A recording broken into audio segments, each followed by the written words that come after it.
Mr. Dantes? I'd like to talk to you. Uh-oh, trouble.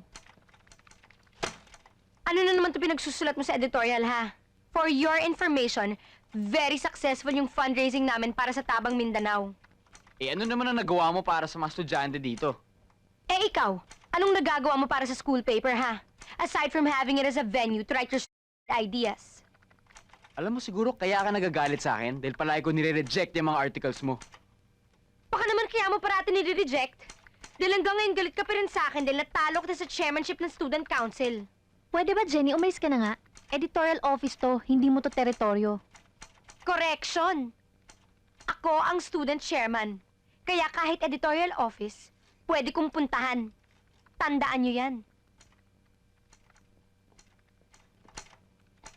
Ba't ba ganun yung babaeng yan? Eh, lalaki ka kasi, kaya ka inaaway.